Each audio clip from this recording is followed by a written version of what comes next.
फिर जो आप बोलेंगे वही रिकॉर्ड होगा, अगर नहीं आवाज आएगी तो नहीं रिकॉर्ड होगी, और क्या। Transmit हो रही है, I think that voice would be distorted. But here, because I am recording it here, so it would be okay, I think.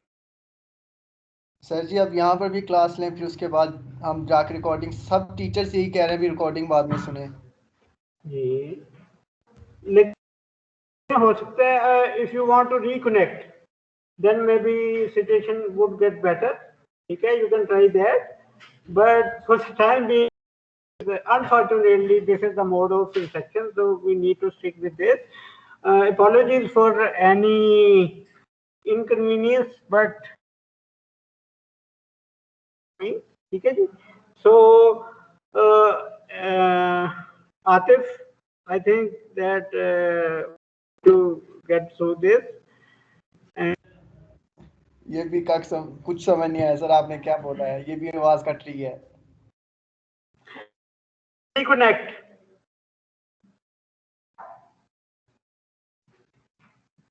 ठीक है जी. So what phenomena radiation would contribute towards energy transfer?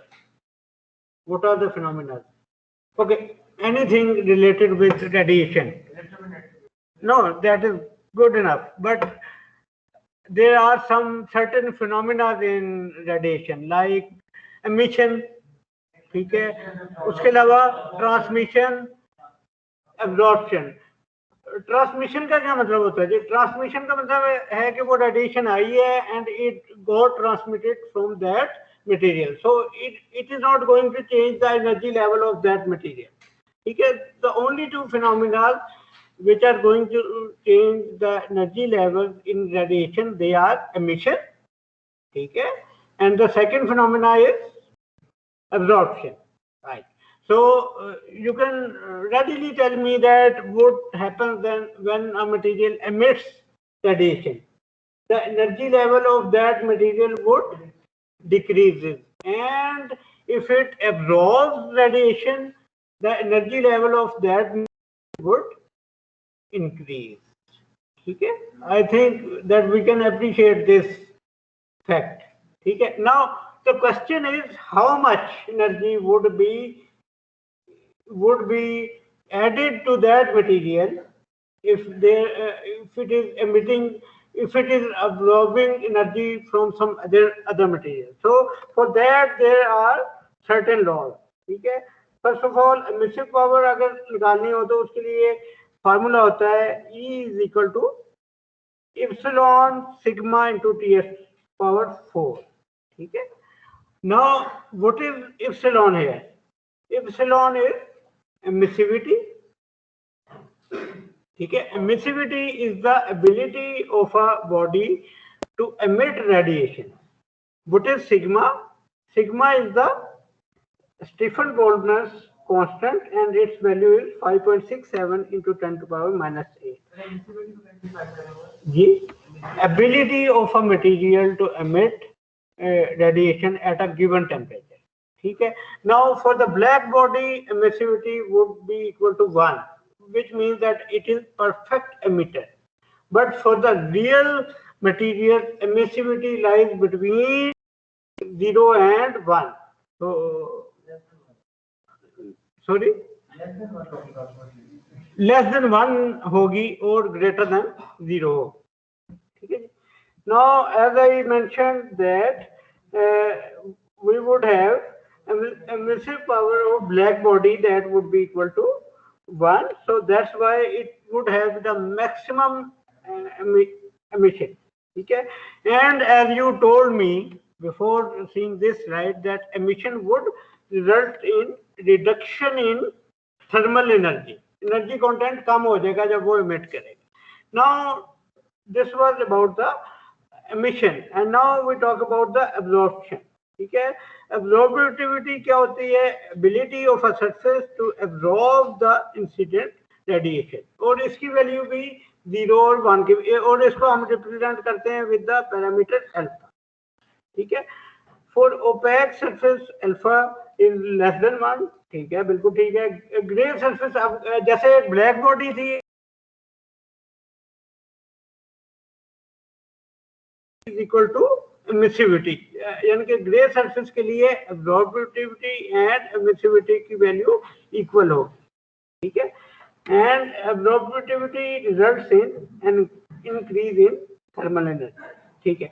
अच्छा, अब इसमें एक चीज होती है, किस जगह से होती है?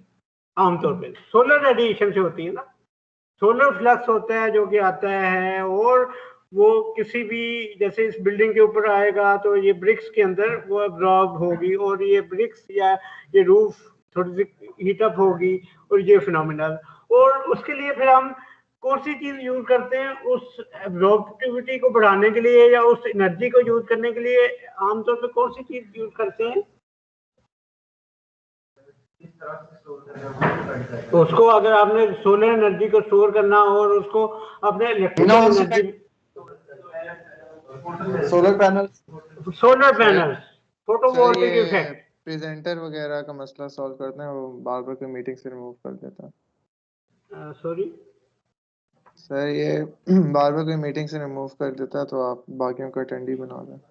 तो अभी ये अटेंडी नहीं है सर। मैं और राफी अटेंडी है, बाकी सब ऑर्गेनाइजर प्रेजेंटर्स हैं, दोनों को हटा रहे हैं हम दोनों भी लोग। ओके, लेट बहुत मी तेज मेक हैं ये लोग। और maybe you are right Atif, make an attendee, ठीक है जी। It is just why it is like this, remove from, make an attendee, change, and then make an attendee. Sir ये class छोड़ के जाते हैं तो जब दोबारा आते हैं फिर प्रेजेंटर बन जाते हैं सर। बेटा इसको अभी फिलहाल इसको रहने दें, इसको अगली बार हम मेक श्योर करेंगे कि मैं ही प्रेजेंटर हूँ, लेकिन ये क्लास एनवायरनमेंट में कैसे ये प्रेजेंटर है, I am not sure about that, लेकिन let me talk to someone who has made these classes, ठीक है, then we can have this. Okay, अच्छा जी, तो यहाँ पे एब्जॉर्बिविटी की बात कर ली, और एक चीज होती है इररेडिएशन, जैसे आपने फ्लक्सेस की बात की, heat transfer rate per unit area, तो इसी तरह अगर रेडिएशन में जो आ रही है रेडिएशन किसी बॉडी के ऊपर, उसका जो पर यूनिट फ्लक्स होता है उसको इररेडिएशन कहते हैं, इररेडिएशन, ठीक है। The rate of radiation incident on a unit area of a surface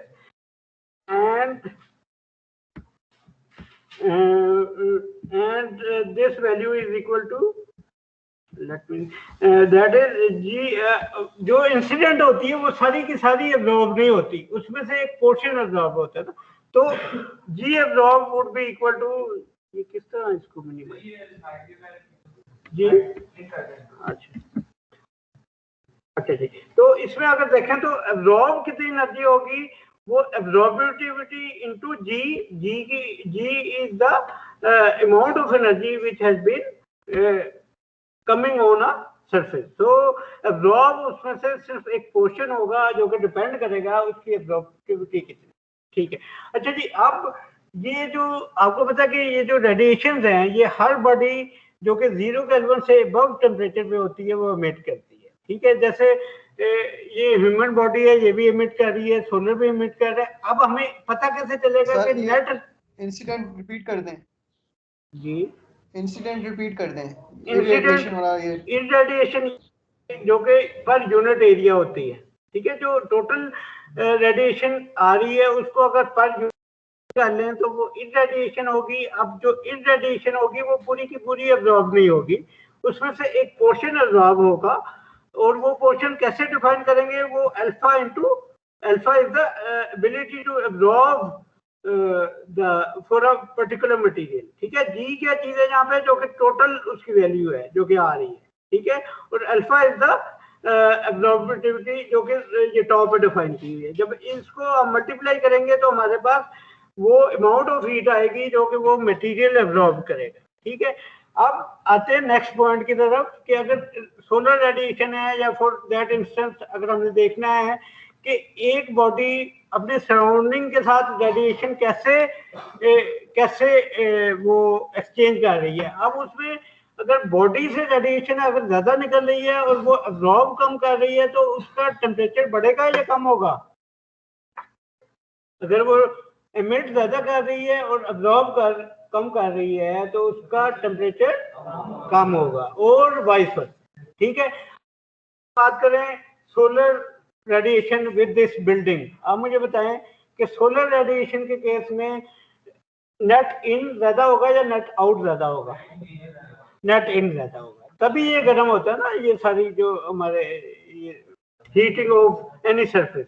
ठीक है, तो बिल्कुल जी, बाय ऑल मींस ले लें जल्दी से।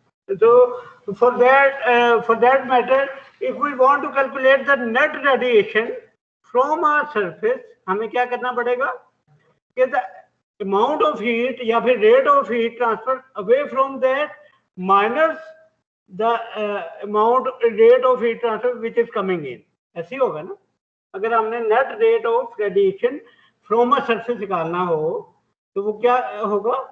Net rate of heat going out minus net rate of heat coming in. तो ये आमतौर पे ये उस सिनेरियो में होता है जब हमारे पास एक बॉडी हो और साथ में सराउंडिंग हो, जैसे कि ये स्काई है, उसको आप लार्ज सराउंडिंग ले सकते हैं और वो इंटरेक्ट करता है with this with the body this earth. ठीक है, तो जैसे यहाँ पे अगर आपको फिगर में भी नजर आ रहा होगा कि स्काई को हमने लार्ज, अच्छा ये तो एक स्काई की बात होगी, इसके अलावा कोई एग्जांपल है इसकी? लार्ज सराउंडिंग और एक बॉडी के बीच में रेडिएशन एक्सचेंज की कोई और एग्जांपल? जैसे फर्नेस नहीं होती, फर्नेस के अंदर जब आप कोई ऑब्जेक्ट डालते हैं उसको मोल्ड करने के लिए, तो वो भी एक तरह से उसकी जो फर्नेस की जितनी भी वॉल्स होती हैं वो बहुत ज्यादा टेम्परेचर पे होती हैं, और जो बॉडी जब आप इनिशियली पुट करते हैं that is at room temperature. यही होता है ना, उसको मोल्ड करना हो तो उसके बीच में एक तो कन्वेक्शन हीट ट्रांसफर होगी, लेकिन साथ में फर्नेस की जो सी वॉल्स हैं क्योंकि वो बहुत ज्यादा हीट अप हैं तो उनसे रेडिएशन भी आएगी उसके अंदर। ठीक है, तो उसके अंदर जैसे अभी मैंने आपको बताया था कि अगर हमने net rate of radiation from the surface या फिर फ्रॉम दैट बॉडी निकालना हो then that would be equal to emissivity into that amount that it is going to emit minus alpha into G. Alpha into G क्या है? That amount that body is going to be absorbing. ठीक है, तो अगर Q की value यहाँ पे positive होगी इसका मतलब क्या है कि net is going out and the temperature of that body would decrease, but if Q is negative it means then energy is coming in। ठीक है, अब आप ये ग्रे सरफेस के केस में क्योंकि इप्सिलॉन अल्फा के इक्वल होता है तो उसको हमने कॉमन ले लिया, और साथ में ये जो हमने अभी फार्मूला पढ़ा था sigma into TS4, what is TS here? The surface temperature of this body is and T surrounding क्या है? जो कि सराउंडिंग के ऊपर हमारा जो हम बिग सराउंडिंग ले रहे हैं उसका टेम्परेचर। ठीक है, तो यहां से हमारे पास EB क्या चीज है?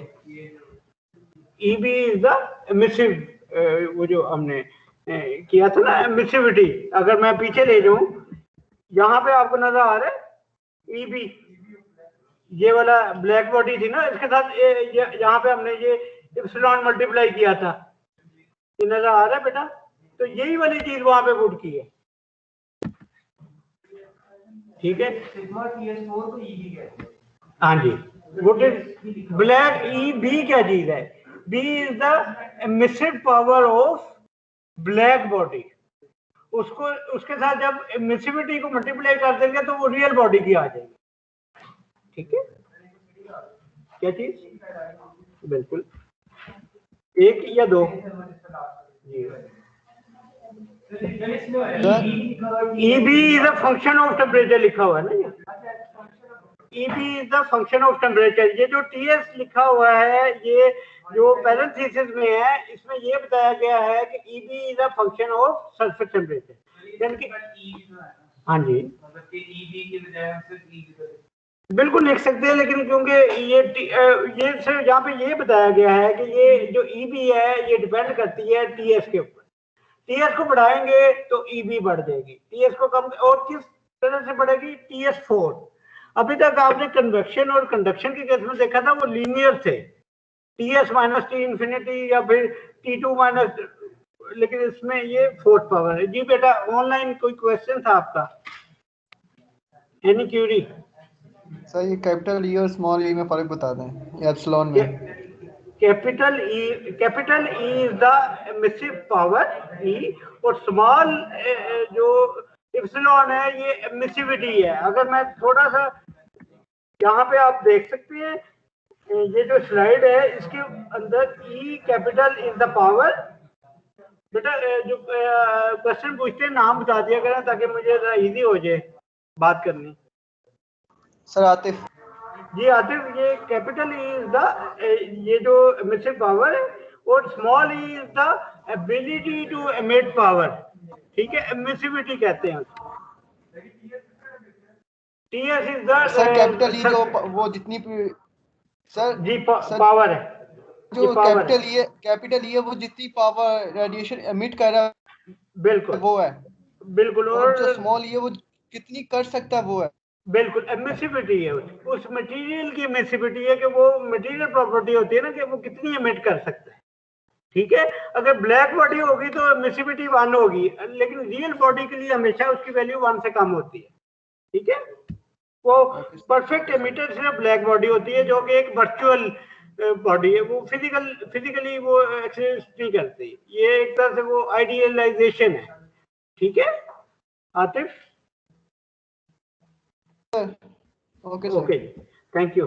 ओके जी, अच्छा ये तो हमने यहाँ तक पढ़ ली। अब अगर हमने जो ये जो लॉ है इसको हमने लिखना हो, जैसे न्यूटन लॉ ऑफ कूलिंग क्या था, Q star is equal to Q double prime किसके इक्वल था, H into TS minus t infinity. अब मैं कहता हूँ कि भाई मैंने इसको भी TS माइनस टी इंफिनिटी के फॉर्म में लिखना है, कैसे लिख सकता हूँ, कोई तरीका है?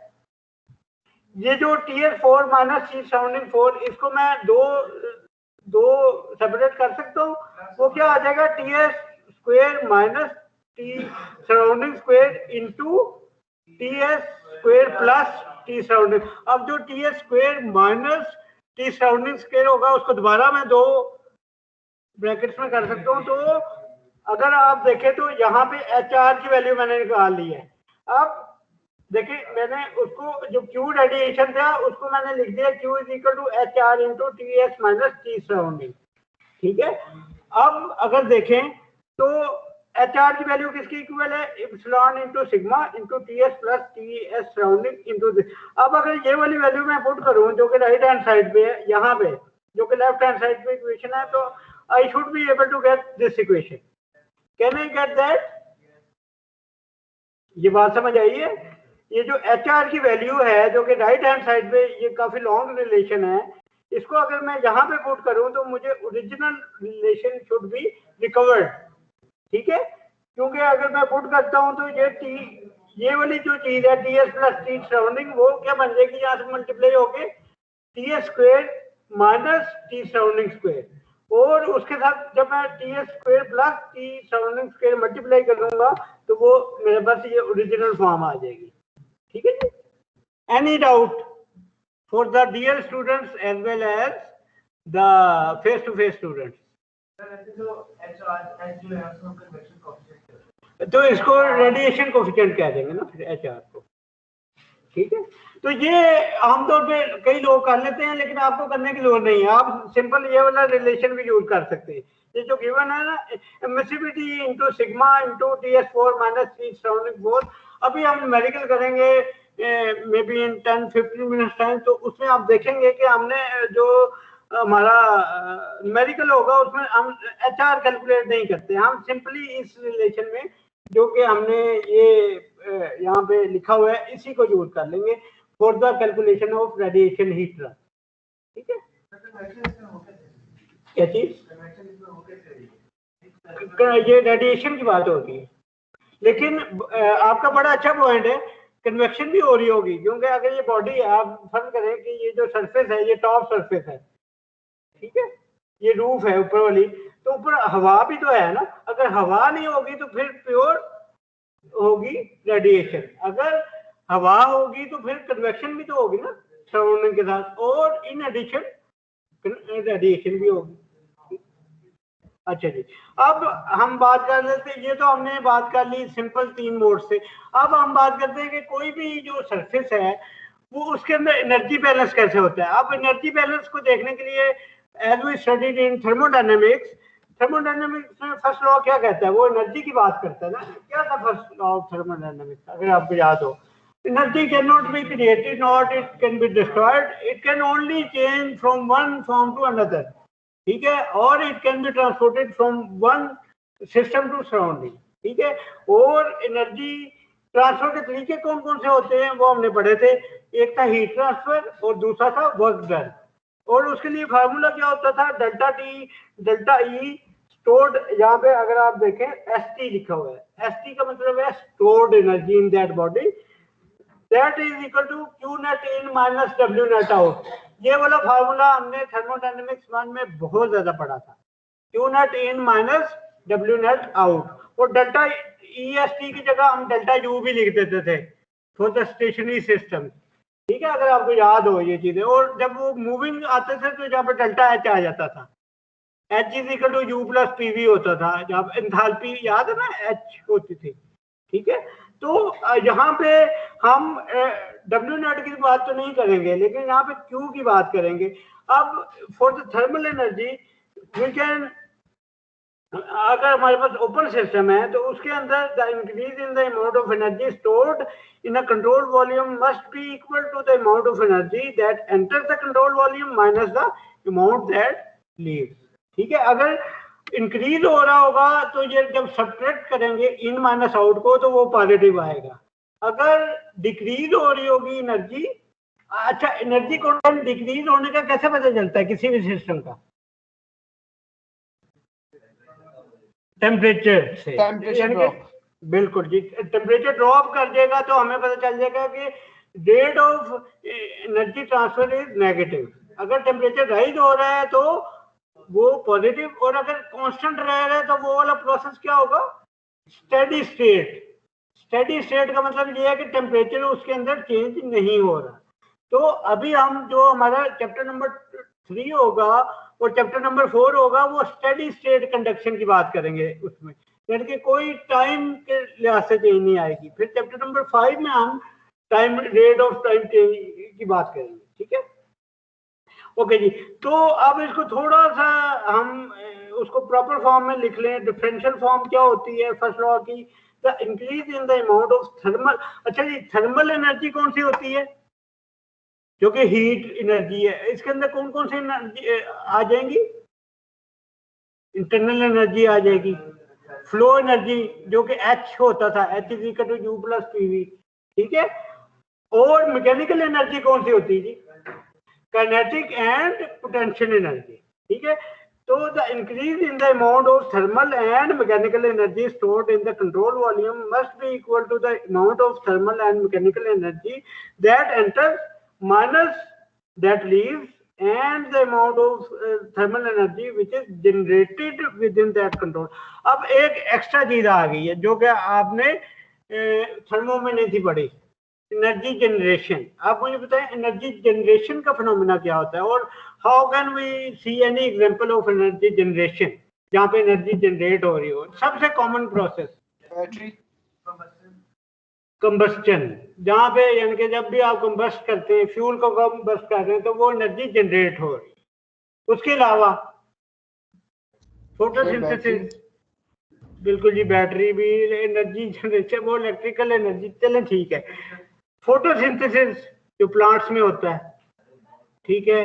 उसके अलावा कभी घर में आपने कपड़े प्रेस किए, जो आयरन होती है वो हाँ घर में तो माशाल्लाह आप नहीं करते होंगे पैम्पर्ड पीपल, लेकिन यहाँ पे आपने किए होंगे। तो आयरन के अंदर वो जब इलेक्ट्रिकल एनर्जी करंट फ्लो करता है तो वो गर्म होती है, उसको कहते हैं रेजिस्टेंस हीटिंग, ठीक है। जब वो करंट में इलेक्ट्रॉन फ्लो करते हैं तो वो इनइलास्टिक कोलिजन होता है, तो उसकी वजह से वो आयरन को गर्म करते हैं, ठीक है। तो वो भी एक एनर्जी जनरेशन फिनोमेना सर है। वो तो चेंज होती है ना, फॉर्म इलेक्ट्रिकल से बिल्कुल हीट में जाती है। हाँ, तो एनर्जी जनरेशन वही है ना कि from different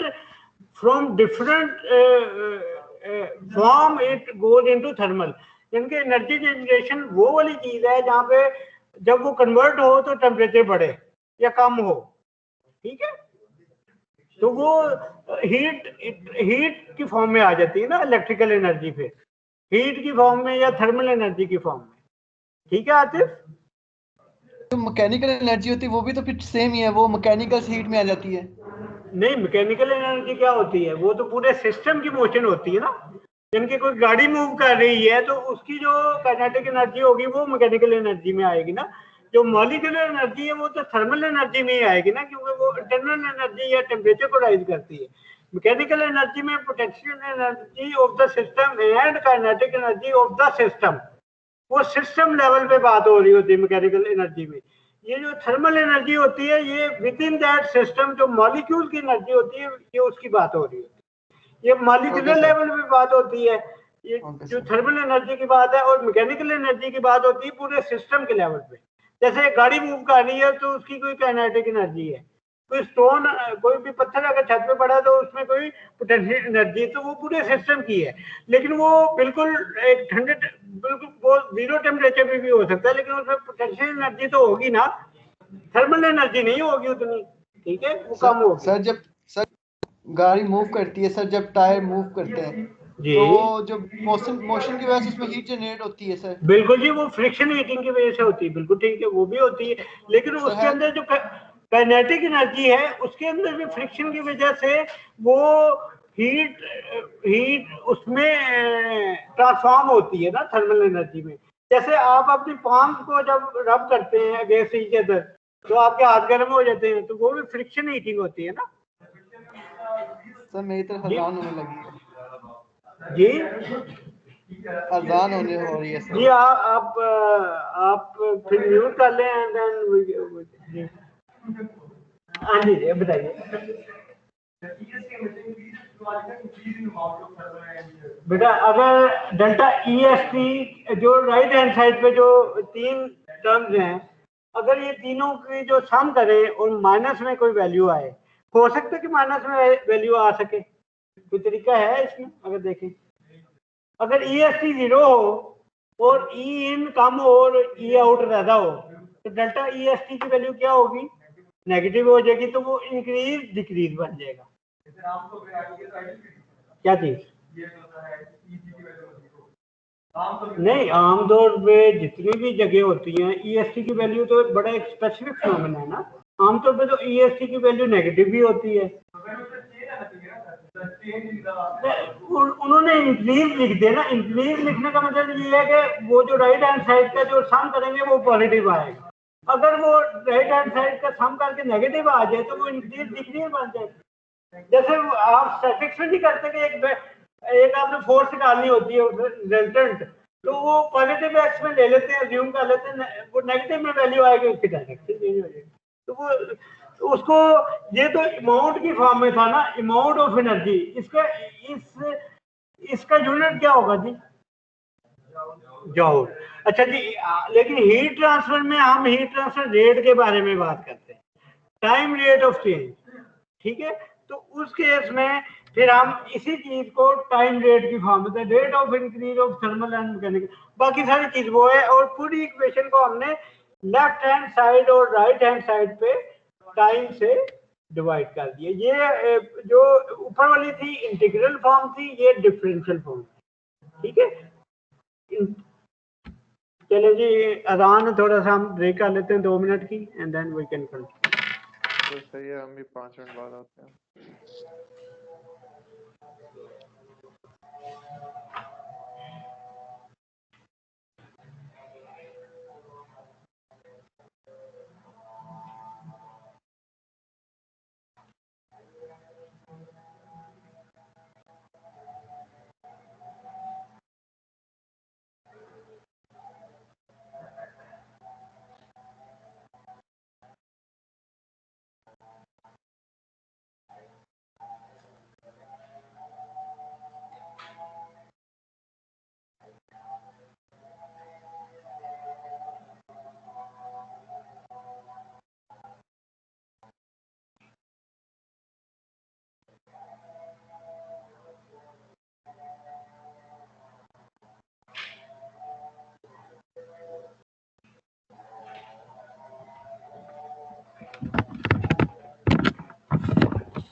Okay, ji, so now we are coming back to the lecture in hand.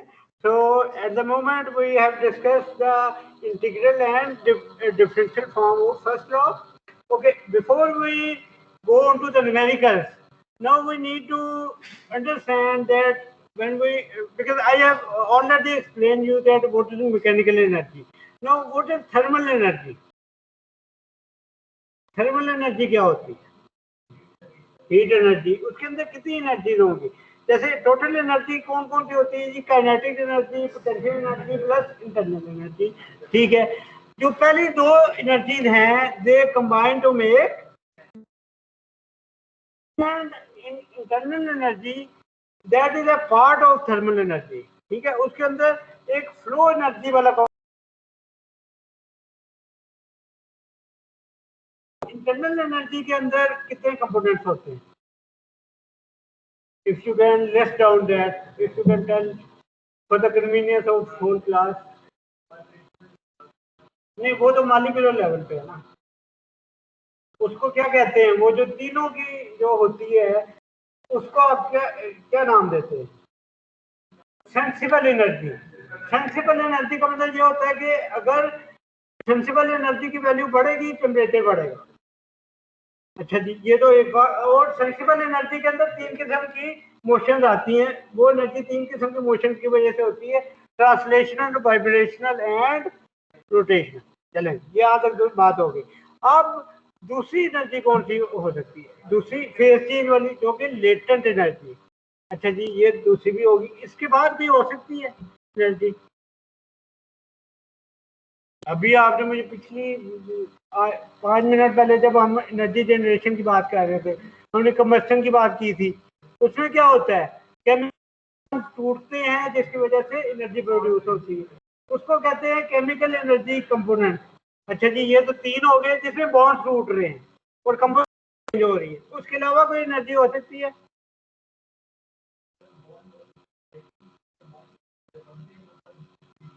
बिल्कुल, क्या कह रहे हैं?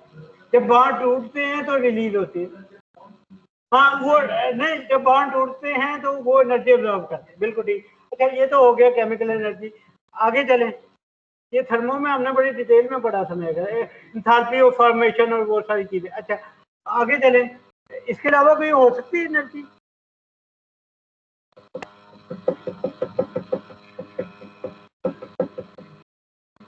हाँ जी,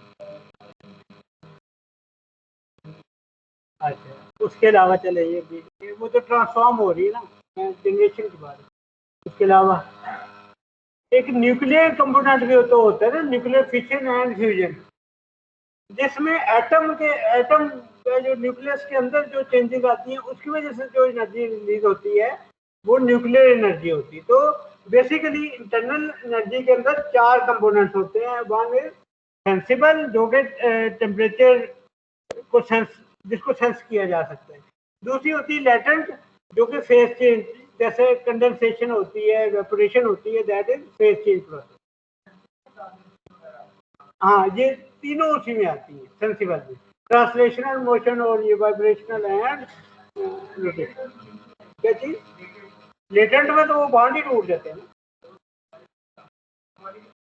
ठीक है, एंथैल्पी वो होती है H is equal to U plus PV, वो फ्लो एनर्जी अलग से आएगी ना। जी बेटा, हो गया क्या चीज?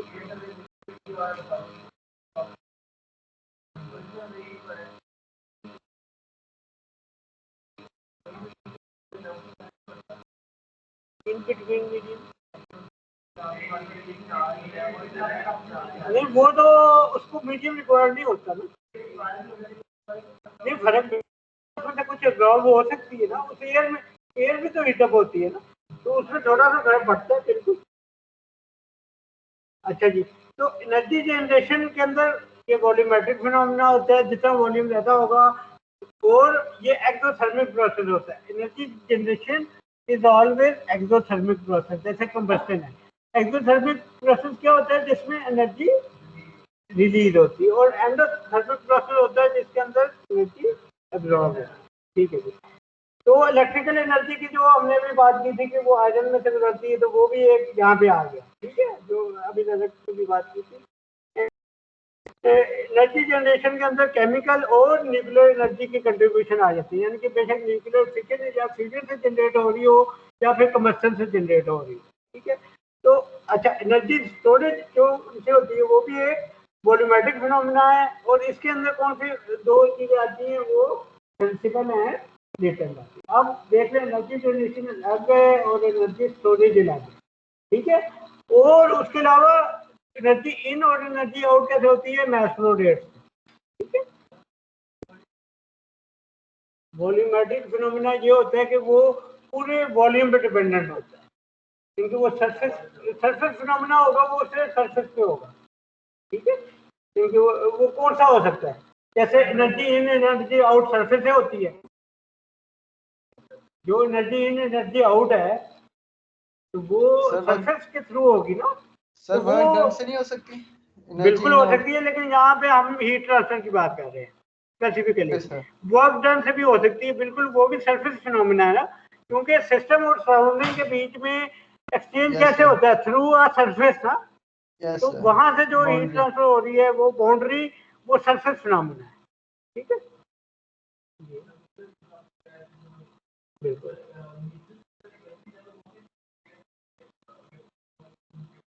बिल्कुल होते हैं।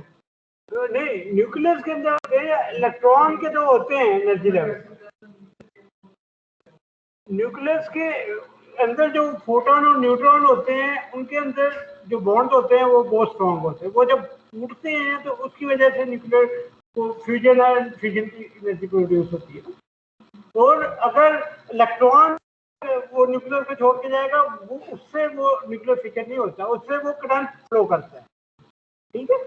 तो जब तक वो जो उसके अंदर न्यूट्रॉन एंड प्रोटॉन क्या क्या होते हैं, प्रोटॉन एंड न्यूट्रॉन, जब उनके जो बॉन्ड टूटते हैं तो उसकी वजह से जो एनर्जी प्रोड्यूस होती है, दैट इज न्यूक्लियर फिशन है, ठीक है। इलेक्ट्रॉन अगर जाएंगे ना दूसरे एटम की तरफ, तो उसकी वजह से करंट फ्लो करेगा, ठीक है।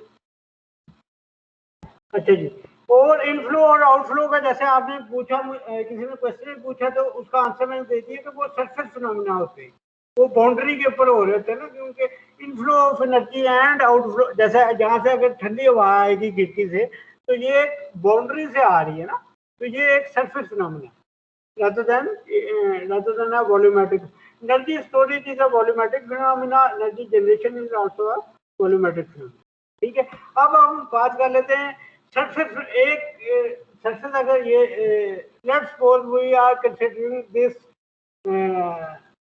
the inner side of this or maybe this wall, inner side of this wall, ठीक है, and how it is exchanging heat with the outside, उसके अंदर कितने फिनोमिना आ जाएंगे।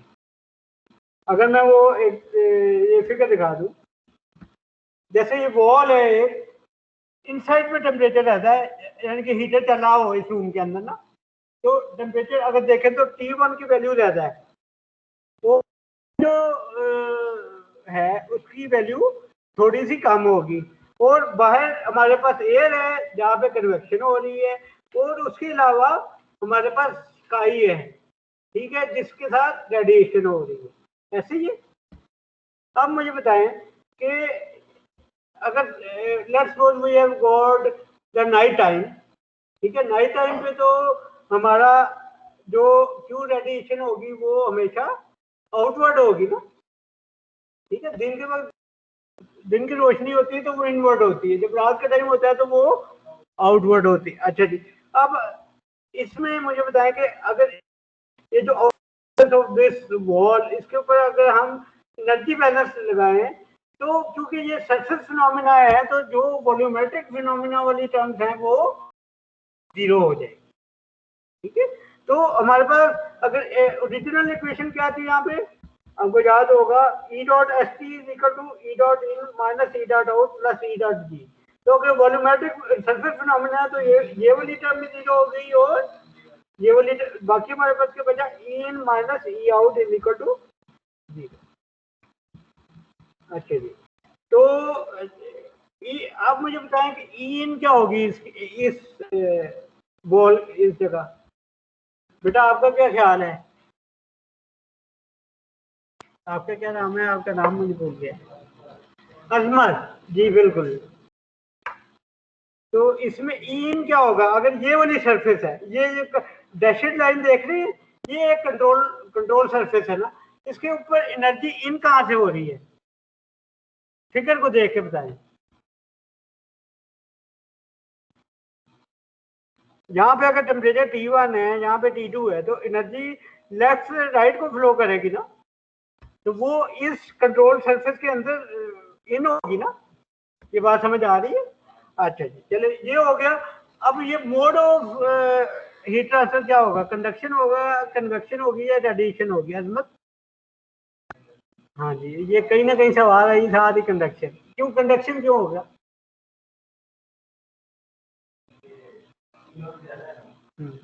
नहीं, कंडक्शन क्यों है? क्योंकि एक स्टेशनरी मीडियम है ना, सॉलिड है, स्टेशनरी है, तो सॉलिड के अंदर हमेशा जो भी हीट ट्रांसफर होगी वो कंडक्शन से होगी। तो क्यू कंडक्शन इज इन। अब अगर बाहर टेम्परेचर कम है एयर का, तो क्यू कन्वेक्शन भी आउट जा रही है और क्यू रेडिएशन भी आउट जा रही है। तो अगर हम उसका वो लिखे equation, then it would be written like Q conduction minus Q convection minus Q radiation is equal to 0, जिसके अंदर हमारी एनर्जी इन कंडक्शन से हो रही है और एनर्जी आउट हो रही है क्यू कन्वेक्शन से और क्यू रेडिएशन। ठीक है? Excuse me sir. जी, नाम बता दें और क्वेश्चन पूछ लें। सर आतिफ। जी आतिफ। सर अगर ये सराउंडिंग का टेम्परेचर, ये कंट्रोल वो है जो सरफेस हमारे पास, इससे ज्यादा तो प्रोसेस तो उल्टा हो फिर ये उल्टा हो जाएगा। बिल्कुल ठीक कह रहे हैं, एग्जैक्टली, यू आर बस राइट। सर जो T1 है जो हमारे पास, वो कंटिन्यूसली हीट अप हो रहा है, और जो हमारे पास कंडक्शन हो रही है उसमें, जी और जो बाहर सराउंडिंग है वो भी हीट अप हो रही है, तो फिर क्या ठीक है, होगा? फिर क्या होगा? फिर आपका ये जो T2 का टेम्परेचर वो बढ़ना शुरू हो जाएगा। क्या ख्याल है? और उसमें क्या होगा सर रेडिएशन। कि मेरी बात सुने, फिर क्या अगर बाहर का टेम्परेचर ज्यादा है, तो फिर ये होगा कि T2 का टेम्परेचर बढ़ जाएगा और T2 का टेम्परेचर T1 से बढ़ जाएगा। फिर क्या हो जाएगा कि हमारे पास E इन बन जाएगा, क्यू रेडिएशन और क्यू कन्वेक्शन, और क्यू आउट क्या हो जाएगा?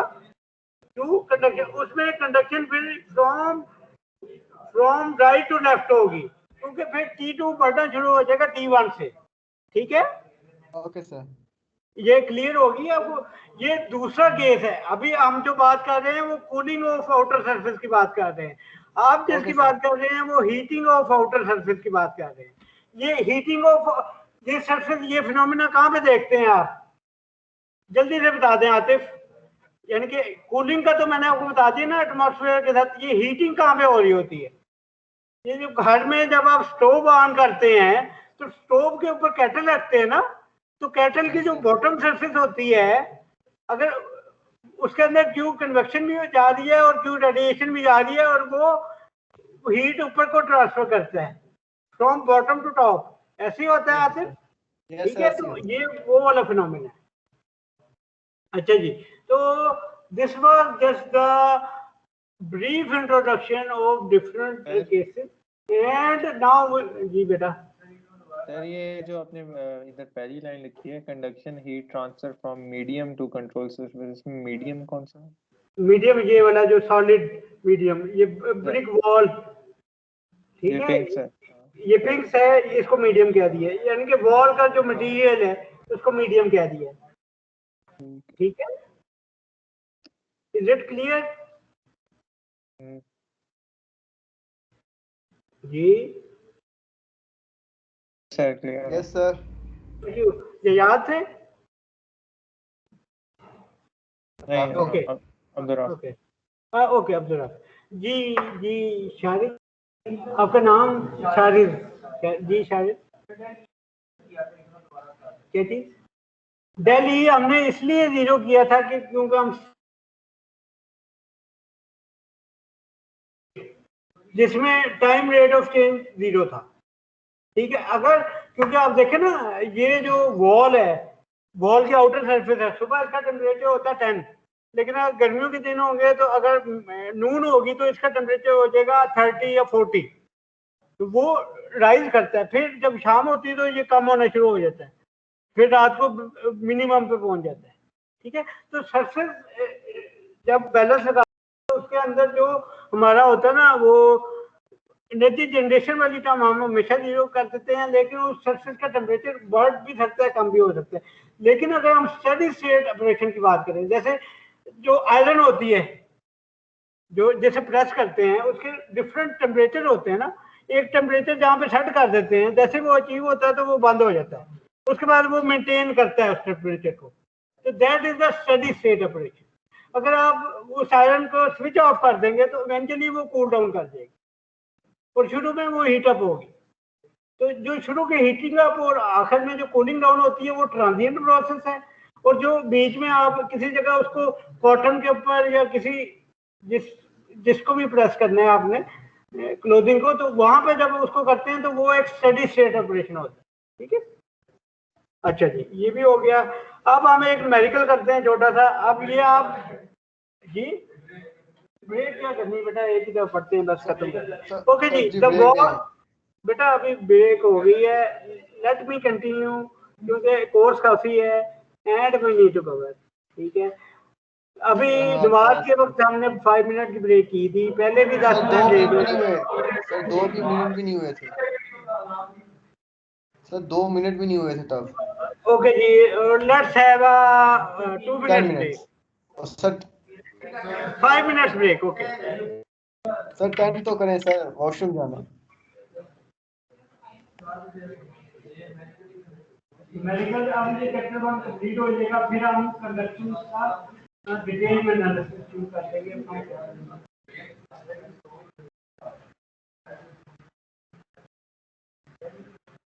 ये बड़ा मुश्किल है, ये इसको बनाना ना ऐसे, क्योंकि ज्यादातर चीजें तो यहाँ तक बनाने वाली है, इसमें हम लोग ये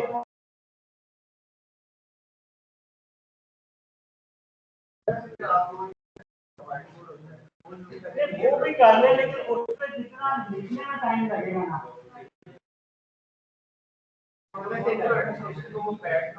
बैठ भी होंगे, लेकिन इसमें भी अगर आपको लिखना है तो उसमें बहुत है। बोर्ड में जो लिखना है वो उसका कोई रिप्लेसमेंट, और फिर गेज भी सही तरह होते हैं ना, कि सब एक जगह बैठे हैं, वो मुझे भी पता चलता है कि क्या करना है।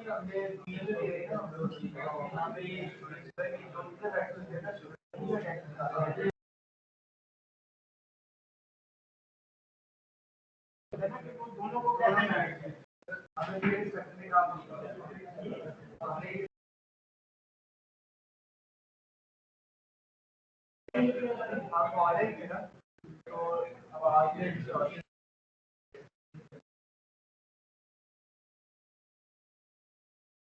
अब क्या करें ना, अब वो शुरू कह रहे थे इंटरनेट के इशू है, अब उसमें मैं क्या करूँ।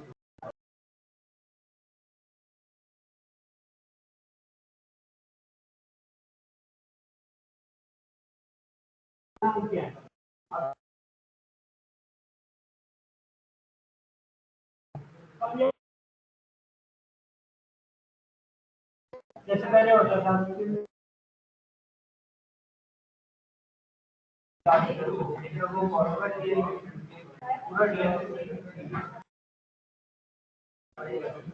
बेटा 2 मिनट है।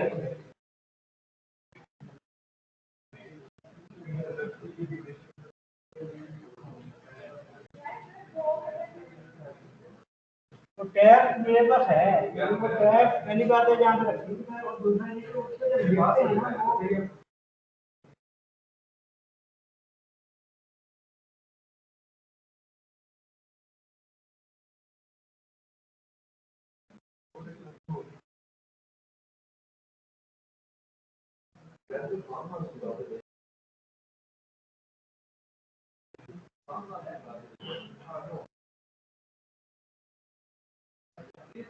नहीं 57 जा रहा है, 54 है 7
दूसरों का ख्याल करना नहीं है आपके, ये जो मार्क होता है ये आपके लिए नहीं होता, ये दूसरों के लिए होता है कि अगर आप ज़्यादा खाते हैं आप इन्फेक्टेड हैं तो आप दूसरों को ना बताएं, ये क्योंकि आप बात अगर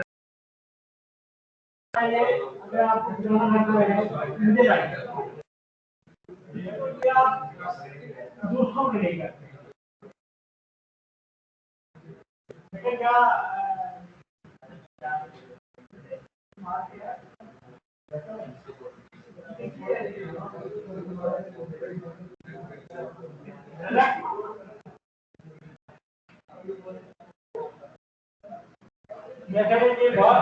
बाहर लगाना है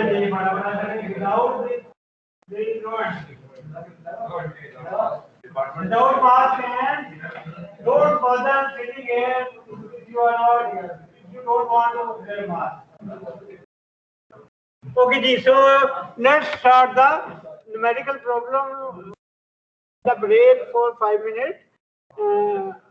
So now we are going to, please pay attention, beta, please pay attention. Please pay attention. Okay जी, तो the wall of an, ठीक है, आमतौर पे जो फर्नेस होती है या ओवन होता है उसके अंदर हम डिफरेंट किस्म के मटेरियल को या ऑब्जेक्ट्स को कास्ट करते हैं या मोल्ड करते हैं। आप मैन्युफैक्चरिंग का एक सब्जेक्ट पढ़े होंगे, उसके अंदर आप ये सारे प्रोसेस पढ़ेंगे फर्नेस में जो होते हैं। The wall of an oven used to cure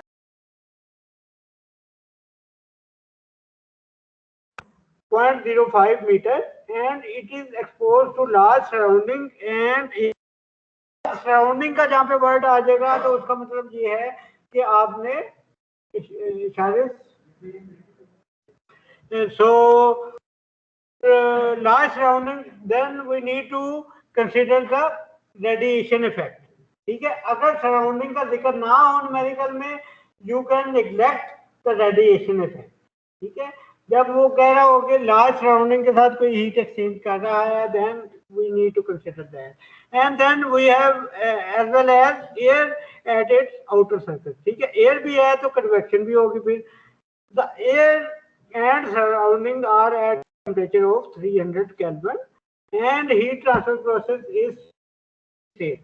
ठीक है, if the temperature of the outer surface is 400 kelvin, यानी कि एक इनर सरफेस है जो कि फर्नेस की है और एक आउटर सरफेस है, आउटर सरफेस का टेम्परेचर उन्होंने दे दिया है 400 kelvin and its convection coefficient and emissivity are, H की वैल्यू भी दे दी है, एमिसिविटी की वैल्यू भी दे दी है।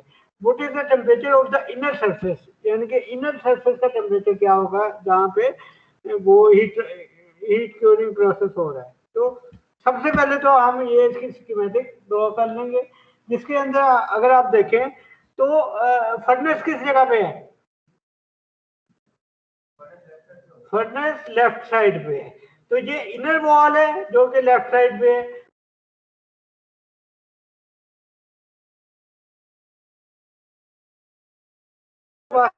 हमारा एयर भी है और लार्ज सराउंडिंग भी है। ठीक है, ये बात समझ आ रही है। जो फर्नेस है वो फिर से बता दें क्योंकि आपकी आवाज, मैं फिर से बता दूं अब्दुल राफिक सर ये sir outer surface inner surface और अच्छा, ये देखे ना उन्होंने आउटर सरफेस का टेम्परेचर दे दिया है।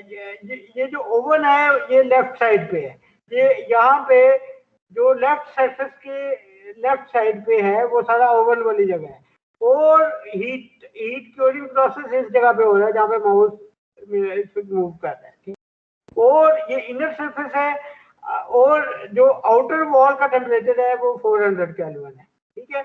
अब मुझे बताएं, विदाउट एनी कैलकुलेशन नहीं करनी, from the physics the inner temperature should be higher then the outer temperature, और the inner should be higher then the outer, क्योंकि इनर पे ज्यादा इसलिए होना चाहिए कि यहाँ पे वो ओवन है जहाँ पे वो हीट क्योरिंग प्रोसेस हो रहा है, तो बाहर जाएगी आउट की तरफ, ठीक है। आउट का टेम्परेचर 400 केल्विन दे दिया उन्होंने, तो without doing any calculation you know that the value you are going to get after doing the calculation, it should be higher than 400 Kelvin. If it is less than 400 Kelvin, then you can readily know that you have done something wrong in calculation, ठीक है। वो यानी कि ये कुछ चीजें हैं जो कि आप फिजिकली भी इंटरप्रेट कर सकते हैं from the given data. Now अगर यहाँ पे स्टेडी स्टेट ऑपरेशन है, इस आउटर वॉल के ऊपर अगर हम एनर्जी बैलेंस करें तो एनर्जी इन क्या है, क्यू कंडक्शन, और एनर्जी आउट क्या है, Q convection and Q radiation, जो कि अभी पिछली स्लाइड के ऊपर पढ़ के आए हैं, ठीक है। तो आपके पास क्यू कंडक्शन आ गई के into T1 minus T2 divided by L, ये फोरियर लॉ से आया। अच्छा, ये फ्लक्स फॉर्म में है, अगर आप देखें तो कोई भी एरिया नहीं है, एरिया की टर्म किसी भी जगह पे नहीं है, क्योंकि हम फ्लक्स फॉर्म में बात कर रहे हैं। आप एरिया से मल्टीप्लाई भी कर देंगे तो वो कैंसिल आउट हो जाएगा अंदर, क्योंकि सरफेस फिनोमेना है ना। तो अगर एरिया सेम है फॉर दैट हीट ट्रांसफर, तो वो एरिया हर टर्म में आएगा और वो कैंसिल आउट हो जाएगा। अच्छा जी, ये वाली जो लेफ्ट हैंड साइड की टर्म है, ये फोरियर लॉ की टर्म है। अब T2 डिवाइडेड बाय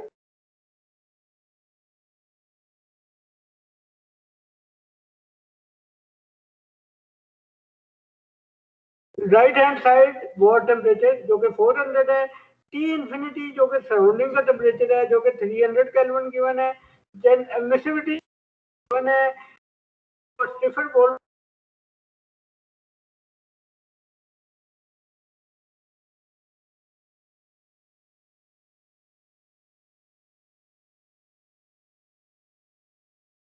का टेम्परेचर भी उसने 300 केल्विन दिया हुआ है। यहाँ से हम निकालेंगे क्या, हमें अननोन है T, हमने T1 निकालना है, बाकी सारी चीजें पता है। K की वैल्यू भी गिवन है 0.7 वॉट पर मीटर केल्विन। ये जो लेंथ है जो कि यहाँ वो भी गिवन है, T2 की वैल्यू 400 केल्विन, H की वैल्यू क्या है 20 वॉट पर मीटर, वो सारा डेटा में गिवन। जी सिग्मा गिवन नहीं है सर, सिग्मा गिवन नहीं है, वो सिग्मा आपको गिवन भी होगा। वैसे तो पिछली बार मैंने ओपन बुक लिया, तो ओपन बुक एग्जाम में तो हर चीज आपको पता होगी, तो you don't need to worry about that. And then T2 की वैल्यू पता है और T सराउंडिंग की वैल्यू हमें पता है। तो यहाँ से अगर हम वैल्यू सिंपली पुट करें, जो कि तकरीबन सारी वैल्यू हमें पता है, तो T1 माइनस T2 की वैल्यू आ गई 200 केल्विन। अब वैल्यू निकालनी है फ्रॉम हियर, क्या वैल्यू आ जाएगी, अगर T1 minus T2 is equal to 200 kelvin है आफ्टर डूइंग द कैलकुलेशन, जहाँ पे अगर देखें तो वो सिग्मा की वैल्यू भी गिवन है 5.67 इंटू 10 टू पावर माइनस 8, ठीक है। तो ये अगर क्लोज बुक हुआ, जो कि बहुत ही कम चांस है, तो मैं आपको दे दिया। अगर ये फेस टू फेस मोड में हुआ तो फिर क्लोज बुक कर लेंगे, वरना फिर ओपन बुक ही होगा, ठीक है जी। तो उसमें फिर T1 माइनस T2 200 केल्विन है, तो T1 की वैल्यू क्या आ जाएगी 600। बिल्कुल ठीक है, थैंक यू वेरी मच। तो T1 is equal to 600 Kelvin. अब now you can see that the inner wall temperature is more than outer. Why is that? क्योंकि यहाँ पे फर्नेस है, ठीक है, जहाँ पे वो हीट ट्रीटमेंट प्रोसेस हो रहा है। सर अच्छा, ये जो सर ये T इन्फिनिटी क्या है और ये 3 ऊपर वाली एरोस क्या बताती हैं? बिल्कुल जी। ये जो एरोज हैं ये बता रही हैं कि ये जो एयर है ये यहाँ से इस वॉल के पास से गुजर रही है, और ये जो टी इंफिनिटी है ये इसको कहते हैं कन्वेक्शन के लिए यूज होता है, इसको फ्री स्ट्रीम टेम्परेचर कहते हैं, जो कि एयर जैसे बिल्डिंग के ऊपर से जा रही है उसका जो टेम्परेचर होगा उसको टी इंफिनिटी कहेंगे। ठीक है राफे। और T surrounding is the temperature which is far away from this body. ठीक है राफे, समझ आ रही है बेटा? तो ये 3 एरोज सर ये ये कह रही हैं कि यहाँ से एयर पास हो रहा है। हाँ एयर टी ये हर इंफिनिटी जगह से बता दें पास हो दोबारा। रही है। ये जो एरोज है ना ये सिर्फ ये आप 3 के बजाय 1 एरो भी लगा देंगे तो वही बात है। ये सिर्फ बता रहे हैं कि एयर फ्लो कर रही है। जब एयर फ्लो कर रही है from in the vicinity of this wall we have to take into account. ठीक है। और ये जो यहाँ पे एक ये जो बनी हुई है एक ये जो वर्टिकल सी लाइन सी, ये आपको बता रही है ये सराउंडिंग, जो कि यहाँ पे गिवन भी है ना सराउंडिंग।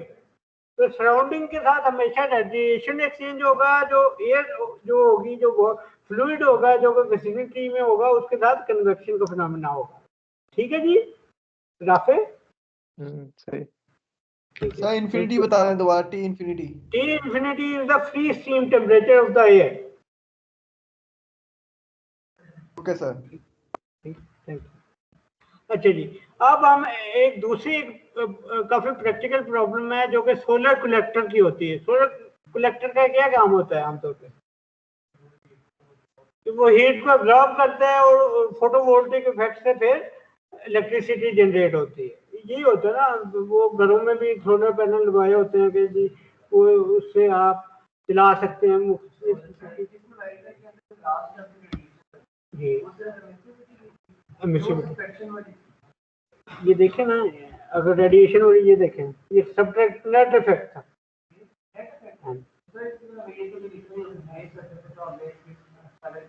अगर अल्फा की वैल्यू नहीं गिवन तो फिर तो आप the best you can do is take it as a grey surface.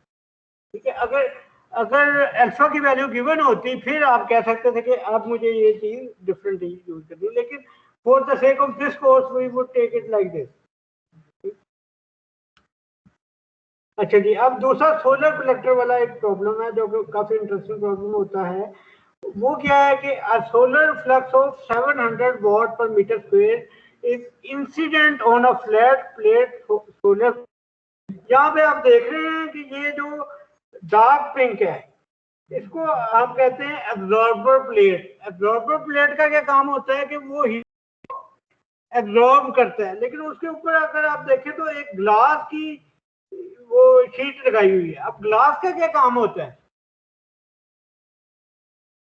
क्या कैरेक्टरिस्टिक होती है जो कि इसको ऑब्जर्वर प्लेट के ऊपर लगाया हुआ है? क्योंकि वो जैसे आपने देखे ना कि कभी भी समर के अंदर आपकी गाड़ी अगर धूप में खड़ी हो तो बहुत गर्म हो जाती है। उसकी क्या वजह होती है? जो ग्लास अगर शीशे बंद हो गाड़ी के तो वो जो वेव उसकी प्रॉपर्टी होती है कि वो लाइट को अंदर तो आने देती है लेकिन वो बाहर उस तरह नहीं जाने देती ना, वो उसको ट्रैप कर लेती है। तो बेसिकली इसका काम भी यही है कि ये जो हीट आ रही है उसको जो ऑब्जर्वर प्लेट तक जा रही है वो मैक्सिमम अंदर ही रहे, वो बाहर ना जाए। ठीक है। लेकिन उसके बावजूद भी 700 वॉट वो आ रहा है। Area of the collector is 3 metre square, लेकिन उसके बावजूद 90% of the solar radiation passes through the cover glass and is absorbed by the observer plate। जो सा बाकी 10% है it would be going reflected back। ठीक है। the remaining 10% is reflected away। ठीक है, from the collector। now अब collector के कई किस्म के काम हो सकते हैं। एक सोलर गीजर का नाम सुना है आपने? सोलर गीजर का क्या काम होता है कि वो नीचे से जहाँ पे ऑब्जर्वर प्लेट होती है जो कि हीटअप होती है उसके नीचे से वाटर जा रहा होता है। वो ये देखें ना, ये 3 सर्कल्स नजर आ रहे हैं, तो ये ट्यूब्स हैं जिनके अंदर से वाटर पास कर रहा है। क्योंकि ये ऑब्जर्वर प्लेट गर्म हो चुकी है तो ये हीट ट्रांसफर करेगी टू दिस वाटर, तो in that process the water would be heated. ठीक है। Now water flow through the tube passage on the back side of the back side का मतलब ये है कि ये जो बॉटम साइड पे ये जो तीन आपको नजर आ रही है ट्यूब, ठीक है। And it is the water is heated from an inlet temperature TI to an outlet temperature TO, यानी कि जब ये ट्यूब में एंटर हुआ था उसका टेम्परेचर कम होगा, लेकिन वो क्योंकि ऑब्जर्वर प्लेट वाली हीट ले लेगा, तो जब वो बाहर जाएगा इस ऑब्जर्वर प्लेट से तो उसका टेम्परेचर हाई होगा। ठीक है जी, ये चीज समझ आ रही है। अच्छा जी, so the cover glass operating at a temperature of 30 degree, अब कि उन्होंने बता दिया टेम्परेचर 30 है और एमिसिविटी भी बता दी 0.94 है, and it experiences radiation exchange with the sky at centigrade, and the convection coefficient between the cover glass and the ambient air is 25 degree centigrade, और वो 10 वाट पर मीटर, एच की वैल्यू उसने 10 वाट पर metre square kelvin they the. Perform overall energy balance on the collector to obtain an expression for the rate at which useful heat is collected per unit area of the collector. Determine the value of QU। ठीक है, उसने पूछा कि ये जो absorber plate जितनी absorb करेगी heat वो हमारी यूजफुल हीट होगी ना, क्योंकि वो वाली जो हीट है वो वाटर को यूज होगी उसको गर्म करने के लिए। ठीक है, लेकिन अब अगर मैं ये जो तीन चीजें जिसके अंदर ये दो चीजें कहते हैं, ये जो क्या कहते हैं ऊपर जो ग्लास प्लेट है और ये जो ऑब्जर्वर प्लेट है, इसके अगर मैं कंट्रोल सरफेस बनाऊं, अब मुझे बताएं कि इसके अंदर कितने फिनोमिना हो रहे हैं। एक तो सबसे पहले इन हो रही है एनर्जी, कौन सा, जो कि सोलर फ्लक्स है, ऐसे ही है ना, जो कि इन हो रही है। अब मुझे बताएं आउट कौन कौन से हो रही है एनर्जी। एक हो रही है जो कि बाहर जाएगी ड्यू टू कन्वेक्शन, ठीक है, क्योंकि एयर भी तो है ना यहाँ पे, कन्वेक्शन से आउट जाएगी, ये बात समझ आ रही है। इस प्लेट के ऊपर एयर है ना, जो कि क्योंकि ये ग्लास प्लेट की अगर वैल्यू ज्यादा है तो वो टेम्परेचर की वैल्यू ज्यादा है तो वो हीट रिजेक्ट करेगा ना कुछ। और तीसरी चीज क्या है, क्योंकि अगर स्काई का टेम्परेचर देखें तो वो -10 है, तो इसका 30 है। अब मुझे बताएं कि ये भी हीट आउट जाएगी, ठीक है। तो क्यू रेडिएशन भी आउट है और क्यू कन्वेक्शन भी आउट है। उसके अलावा कोई आउट है?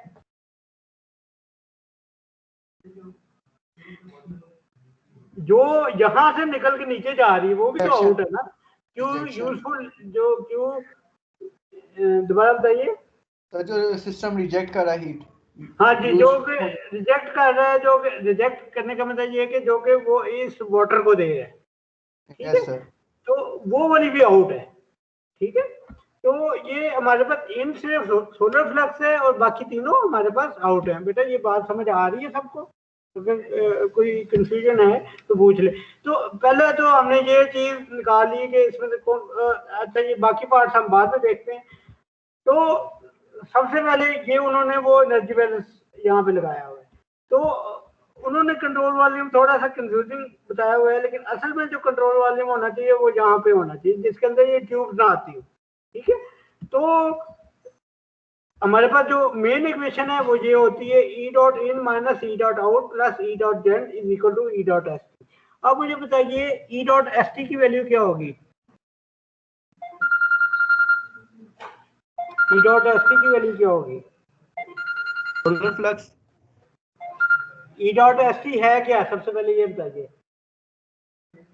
stored energy. It is the rate of change of stored energy, E dot st। तो क्योंकि स्टेडी स्टेट ऑपरेशन उसने डिफाइन किया हुआ है, स्टेटमेंट में अगर देखें तो किसी का कि ये स्टेडी स्टेट है, ठीक है। तो इसकी वजह से E डॉट एस टी की वैल्यू 0 होगी। E डॉट जेन होगी कोई, इसमें कोई जनरेशन, कोई केमिकल रिएक्शन हो रहा है, कोई न्यूक्लियर रिएक्शन कोई भी नहीं हो रहा, तो इसका मतलब ये कि E डॉट जेन भी 0 है। E डॉट इन किसकी इक्वल है? जो कि फ्लक्स इन आ रहा है। और E डॉट आउट क्या है? जो कि तीन चीजें हैं जो कि हमने क्यू कन्वेक्शन, क्यू रेडिएशन और क्यू यू जो कि यूजफुल एनर्जी। यहाँ पे देखें क्यू सोलर जो कि इन है, क्यू रेडिएशन जो कि आउट जा रही है, क्यू कन्वेक्शन जो कि आउट जा रही है, और क्यू यू आउट जा रही है। आउट किधर जा रही है? जो कि नीचे पानी को जा रही है। ठीक है, अब यहाँ से हमने क्यू यू की वैल्यू निकालनी है, तो क्यू यू को हम दूसरी साइड पे ले जाएंगे और बाकी हम वैल्यू निकाल लेंगे। क्यू सोलर हमें पता है, क्यू सोलर किसके इक्वल है? 0.9 into Q S. Q S किसके इक्वल है? जो कि सोलर फ्लक्स है, और उसका 90% उसने कहा था कि वो एब्जॉर्ब हो रहा है, तो इसलिए वो 0.9 से मल्टीप्लाई हुआ है। और साथ में अगर देखें तो ये जो रेडिएशन हीट एक्सचेंज कर रहा है वो उसने रेडिएशन की वैल्यू दे दी इप्सिलॉन इंटू सिग्मा। अब ये ग्रे सरफेस है, सिर्फ इप्सिलॉन गिवन है, अल्फा गिवन नहीं है। ठीक है, और फिर उसके अलावा h into T S minus T infinity. ठीक है, दोबारा सीपी क्या चीज है? CP is the cover plate. Cover plate जो कि ग्लास की प्लेट जहाँ पे है, जिसका टेम्परेचर 30 गिवन था ना स्टेटमेंट में, तो वो कवर प्लेट है। ठीक है, और वो देखें, वो यहाँ पे टीसीपी की वैल्यू भी गिवन है और टीएस की वैल्यू भी गिवन है। ठीक है, तो TCP is the cover plate. Cover plate का अलग से हमें कोई गिवन है? एक मिनट है, कवर प्लेट का कोई हमें गिवन है? कवर नहीं, एक मिनट है, 30 डिग्री। ये देखिए द कवर ग्लास, ठीक है, इसका 30 डिग्री है ना। ठीक है, तो 30 डिग्री कितना मान जाएगा? 273 प्लस 30, वो कितना मान जाएगा? 303 केल्विन। ठीक है, और यहाँ पे देखें तो टीएस की वैल्यू उसने 30 लिखी। ये वही।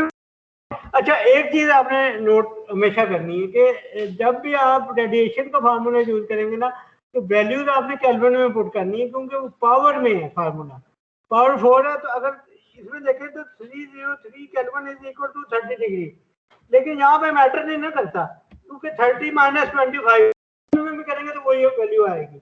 लेकिन यहाँ पे क्योंकि पावर 4 है, तो अगर आप 30 की पावर 4 ले लें, ये इसकी वैल्यू क्या होगी? 260 माइनस 10, इसका अगर ले तो वो फर्क आएगी वैल्यू, क्योंकि पावर रेस टू 4 है ना।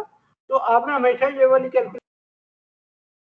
ठीक है, ये बहुत ज्यादा गलती करते हैं स्टूडेंट जब भी वो, यानी बेसिक सी चीज है कि इसको हमने हमेशा केल्विन में पुट कर। तो यहाँ से क्यू यू की वैल्यू आ गई जो कि 386 वॉट पर मीटर स्क्वायर है।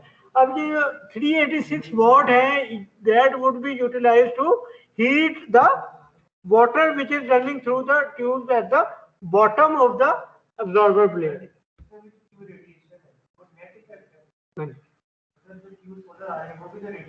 नहीं, वो अलग से उन्होंने बताया ना। अब जो स्काई के साथ वो एक्सचेंज कर रहा है उसको सेपरेटली लिया। ठीक है, जो स्काई के साथ एक्सचेंज हो रही है ना उसको सेपरेटली लिया है, जो सोलर से आ रही है वो उसको सेपरेटली लिया। अब मुझे बताया ना, ये जैसे इस दिन के वक्त भी जो स्काई का टेम्परेचर जो सोलर से आ रही है वो अलग है, जब रात का टाइम होगा क्यों सोलर 0 हो जाएगी और ये वाला इफेक्ट रह जाएगा जो कि नेट इफेक्ट। अब जब दिन का वक्त होता है क्योंकि क्यों सोलर बहुत ज्यादा होती है, तो वो उस नेट इफेक्ट को बहुत ज्यादा वो सुपरसीड कर देती है, यानी कि नेट इफेक्ट उसका ये होता है कि वो इन्वर्ट हो जाता है। तो रात को आउटवर्ड जो नेट रेडिएशन आउटवर्ड होती है रात को, वो दिन के वक्त due to that solar flux that invert. ठीक है, अच्छा जी, ये तो पहला पार्ट था। अब दूसरा पार्ट देख लें, वो क्या है जी? सरफेस कौन सा टेम्परेचर? टीएस। अच्छा, टीएस ये वाला टेम्परेचर है। अगर मैं ये जो कवर ग्लास का टेम्परेचर है ना, यस सर, ये है, क्योंकि रेडिएशन और कन्वेक्शन आउटर सरफेस तो ये है ना जिसके साथ वो एक्सचेंज कर सकते हैं। ठीक है सर, बात समझ आ रही है? क्योंकि एब्जॉर्बर प्लेट का टेम्परेचर तो बहुत ज्यादा होगा। Yes sir. ठीक है,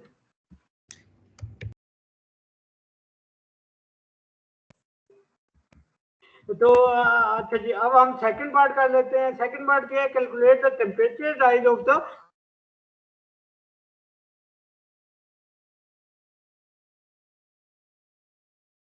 ऑब्टेन कर ली इससे। अब वो पानी को कितना गर्म निकालना है। अब मुझे बताएं कोई फार्मूला देन में आता है जहां पे डेल्टा टी आता हो?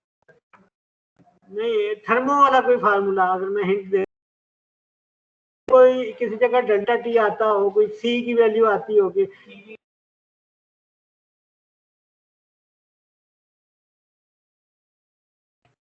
ठीक है। तो उसमें अगर देखें तो सीपी की वैल्यू, ये सी की वैल्यू गिवन है 4197 या 4.2 किलो जूल वाटर के लिए। तो ये 4197 वैल्यू गिवन है। मैस फ्लो रेट भी गिवन है 0.01 kg पर सेकेंड, जो कि वाटर का मैस फ्लो रेट है, जो कि उन ट्यूब से पास कर रहा है। तो अब जो क्यू यूजफुल ये अब्जॉर्बर प्लेट से वाटर को जाएगी, that would be used and that would be equal to m dot, ठीक है। डेल्टा टी क्या है, टी आउट माइनस टी इन, ठीक है। तो नेक्स्ट पेज में देखें क्या चीज, क्या निकल आता है उससे,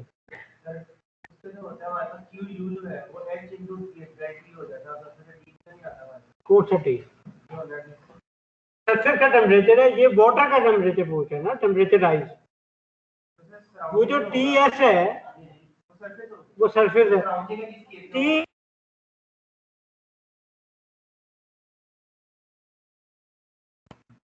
टी इन्फिनिटी में वो चेंज नहीं होती। ये वाटर जो इनलेट पे टेम्परेचर था, जो आउटलेट पे, ये दूसरी चीज है ना टोटली। एच से इसका कोई ताल्लुक नहीं। अच्छा देख लें, ये अगर समझ ना आए तो बाद में पूछ लीजिएगा, लेकिन इसका उससे बिल्कुल कोई ताल्लुक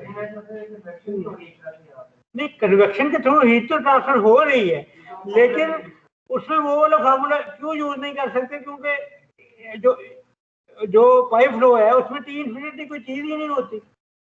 उसमें तो इनलेट में टेम्परेचर होता है और आउटलेट में होता है टेम्परेचर। टी इन्फिनिटी होती है एक्सटर्नल फ्लो के लिए, जहाँ पे एक्सटर्नल फ्लो हो रहा हो, ठीक है।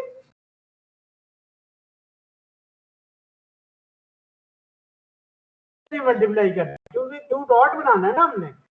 तो ये तो फ्लक्स था, तो फ्लक्स को हमने, अब ये एरिया कौन सा आएगा, क्या ख्याल है, ये कौन सा एरिया है,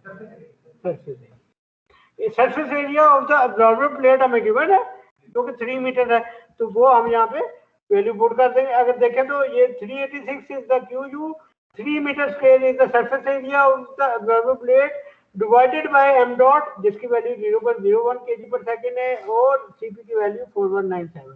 तो यहाँ से हमारे पास T I minus T out is equal to 27.7 degree centigrade है, जो कि मेरे ख्याल में गलत है।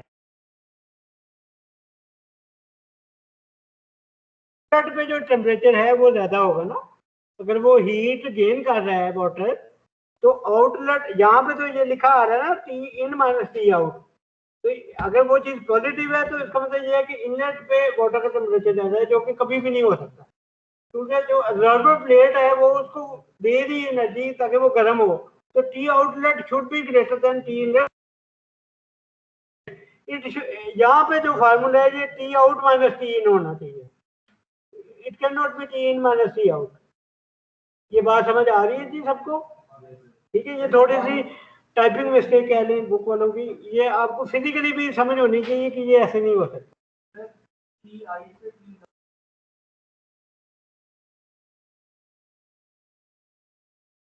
हाँ हाँ, तो आउटलेट पे टेम्परेचर ज्यादा होगा या कम होगा, किसका कम होना चाहिए, आउटलेट में वाटर का टेम्परेचर कम होना चाहिए। सोलर गीजर का क्या काम होता है, गीजर का काम क्या है सर ये बता सही है, बुक नहीं, है।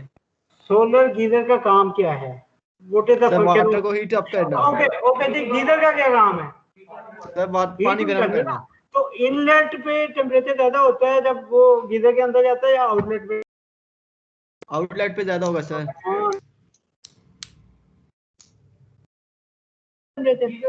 हाँ, तो यही बात है कि यहाँ पे इनलेट पे टेम्परेचर ज्यादा होगा या आउटलेट पे ज्यादा होगा, जब वो टेम्परेचर ज्यादा होगा या कम होगा। तो मुझे बताइए कि टी आउट पॉजिटिव हो सकता फार्मूला है ये टी आउट माइनस टी इन होना चाहिए ना। ये बात आपको समझ आ रही है? तो ये कि अगर वो 10 डिग्री में था स्टार्ट पे,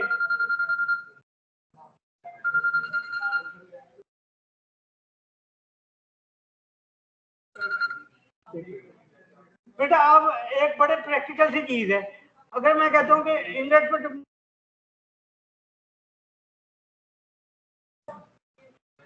अगर आपने स्टीम लेना है तो it is not good enough. तो अगर बढ़ाना है तो क्या तरीका है आपके पास? एरिया को बढ़ा दें। जो एरिया है इसको अगर डबल 2 सोलर प्लेट लगा देंगे तो वो बढ़ जाएगी ना। तो उससे अगर वही मास फ्लो रेट है तो वो जो उसमें हीटिंग है वो अगर 3 लगा देंगे तो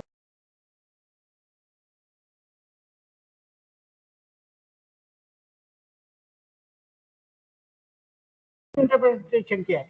ये 27 की इंटरप्रिटेशन क्या है कि इनलेट पे अगर 10 है तो आउटलेट पे 37 होगा।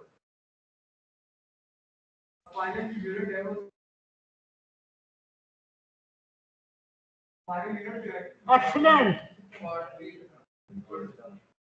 टी इन माइनस टी आउट, ये डिफरेंस है ना, टेम्परेचर डिफरेंस। मुझे बताएं सेंटीग्रेड में अगर टेम्परेचर डिफरेंस, आपने खुद ही जवाब दे दिया, आप क्या लो लिख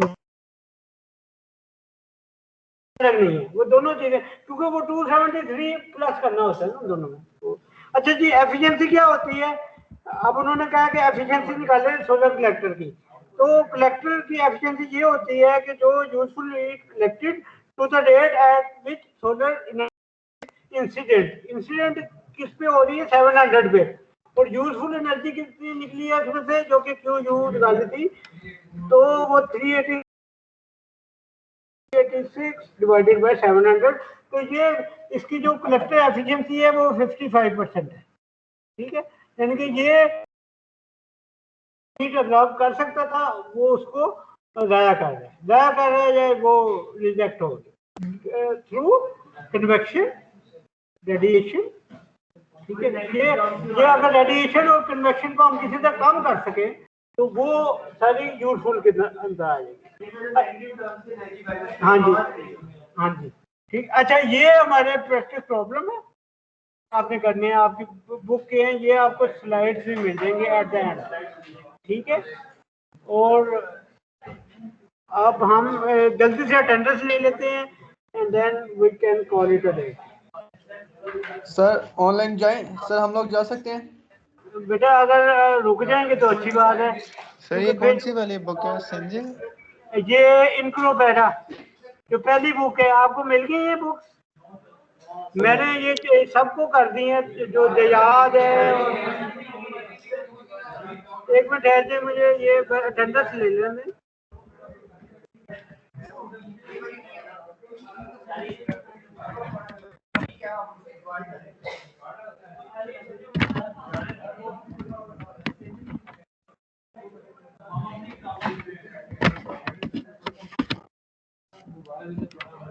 बेटा एक मिनट बैठ जाए।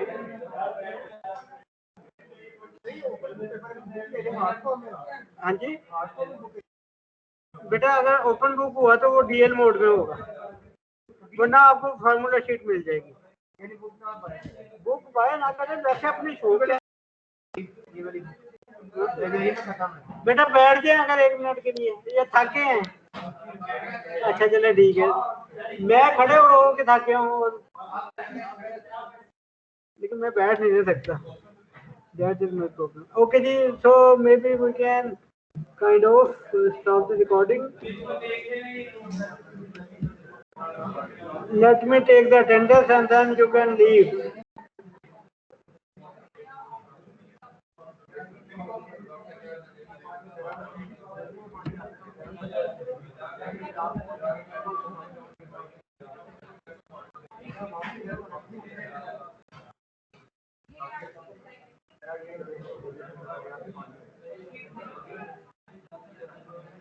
अच्छा जी, अब्दुल्ला नासिर ऑनलाइन है? अब्दुल्ला नासिर Abdullah?